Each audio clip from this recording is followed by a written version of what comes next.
நம்ம சசிகுமார் அண்ணா இருக்காருல்ல, அவரு இப்போ சத்ய சிவா அப்படின்னு சொல்லிட்டு இவரோட டைரக்ஷன்ல அவரோட நடிப்பில் உருவாக்கி இருக்கிற படம் தான் ஃப்ரீடம்.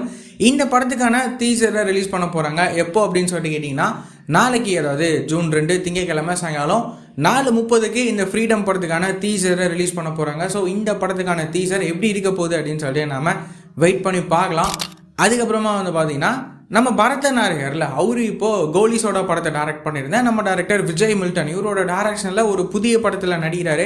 இந்த விஷயத்த இப்போ அஃபிஷியலாக வந்து சொல்லிட்டாங்க. அதுக்கு வந்துட்டு ஒரு குட்டி ப்ரோமோ வீடியோ மாதிரி வந்து ரிலீஸ் பண்ணியிருக்காங்க. அதுவுமே வந்து ரொம்ப சூப்பராக வந்திருக்கு. அது மட்டும் இல்லாமல் இந்த புதிய படத்துக்கான டைட்டில் அனௌன்ஸ்மெண்ட்டை வந்துட்டு வர ஜூன் 15 அன்னைக்கு ரிலீஸ் பண்ண போகிறாங்க. ஸோ நம்ம பரதன்னா புதுசாக நடிக்கிற இந்த படத்தோட டைட்டில் என்னவா இருக்கும் அப்படின்னு சொல்லிட்டு நம்ம வெயிட் பண்ணி பார்க்கலாம்.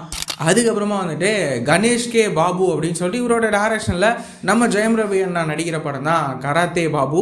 இந்த படத்துலேருந்து இப்போது என்ன அப்டேட் அப்படின்னா, இந்த படம் வந்துட்டு கிட்டத்தட்ட ஃபைனல் ஷெடியூலில் வந்து இருக்குது. இன்னும் ஒரு சில போர்ஷன்ஸ் மட்டும்தான் வந்து பெண்டிங்கில் இருக்குது அப்படின்ற மாதிரி நியூஸ்லாம் வந்து கிடச்சிருக்கு. அது மட்டும் இல்லாமல் நம்ம ஜெயம் ரவி அண்ணாவோட நடிப்பில் உருவாக்குற படம் தான் ஜீனி. இந்த படம் வந்து பார்த்திங்கன்னா ஒரு ஃபேண்டசி சப்ஜெக்டில் உருவாகுது. இந்த படத்துலேருந்து என்ன அப்டேட் அப்படின்னா, இந்த படத்துக்கான சிஜி ஒர்க்ஸ்லாம் இப்போது போயிட்டு இருக்கு. இந்த படத்துக்கான மற்ற அப்டேட்டுமே கூடிய சீக்கிரம் வரும் அப்படின்ற மாதிரி நியூஸ்லாம் வந்து பார்த்திங்கன்னா கிடச்சிருக்கு.